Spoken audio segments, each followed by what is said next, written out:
শিক্ষা ঐক্য প্রগতি প্রগতি প্রগতি প্রগতি শিক্ষা ঐক্য প্রগতি প্রগতি জাতীয়তাবাদী ছাত্রদল জিন্দাবাদ জিন্দাবাদ। তাসি দোয়া করেন যেন বুঝছেন নি দেশনেত্রী বেগম খালেদা জিয়া আমাদের নেত্রী ছিলেন। আমরা প্রতিনিয়ত তার নেতৃত্ব মিস করি।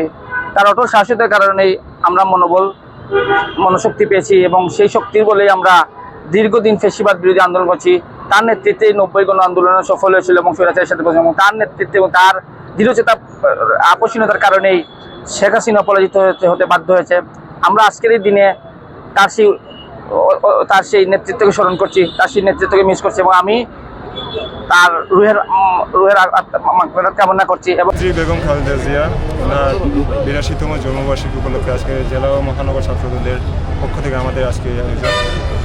দেশনেত্রী বেগম খালেদা জিয়া সম্পর্কে বলতে গেলে যিনি আপনার একজন গৃহিণী থেকে প্রথমে দলের নেতৃত্ব থেকে আপনার দেশের নেতৃত্ব এবং আপোষহীন যে আপনার বিশেষণটি ওনার নামের সঙ্গেই শুধু যায়।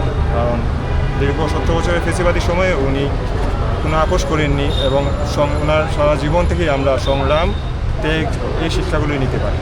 জাতীয়তাবাদী ছাত্রদল সিলেট জেলা এবং মহানগর ছাত্রদলের উদ্যোগে আমরা আবেগ এবং অনুভূতির জায়গা দেশনেত্রী বেগম খালেদা জিয়ার 82তম জন্মবার্ষিকী উপলক্ষে আমাদের আজকে মিলাদ মাহফিল কার্যক্রম করেছি এবং তারই ধারাবাহিকতায় আমরা দুস্থ মানুষের মধ্যে খাদ্য সামগ্রী বিতরণ করেছি। আমরা দেশনেত্রী, আপনারা জানেন, একজন আপোষহীন দেশনেত্রী ছিলেন। গণতন্ত্রের জন্য সারা জীবন সংগ্রাম করে গেছেন দেশের মানুষের জন্য। তিনি শেষ সময়ে বলেছিলেন তিনি শেষ ঠিকানা হচ্ছে বাংলাদেশ ছাড়া যেন কোনো ঠিকানা নেই। তিনি সারা জীবন মানুষের জন্য, দেশের জন্য, দেশের মানুষের জন্য তিনি সংগ্রাম করে গেছেন।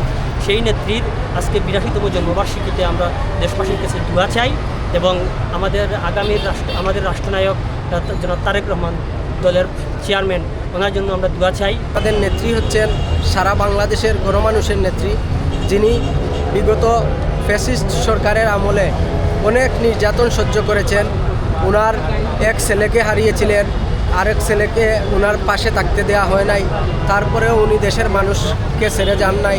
দেশের গণতন্ত্র প্রতিষ্ঠার সংগ্রামে মানুষের ভোটাধিকার আদায়ে ওনার যে অবদান, সেজন্য মানুষ ওনাকে, দেশের আপামর জনসাধারণ ওনাকে সারা জীবন মনে রাখে এবং ওনাকে গণতন্ত্রের মা বলা হয়। আপনারা দেখেছেন আমাদের নেত্রী সারা বাংলাদেশের গণমানুষের নেত্রী, সেটির প্রমাণ হয়েছে আমাদের নেত্রী বিগত ইন্তেকাল করার পরে সারা বাংলাদেশের মানুষ যেভাবে মানিক মিয়া এভিনিউতে ওনার জানাজান নামাজে উপস্থিত হয়েছিল, সেটি সারা বিশ্বের স্মরণকালের একটি ঐতিহাসিক জানাজা হয়েছিল।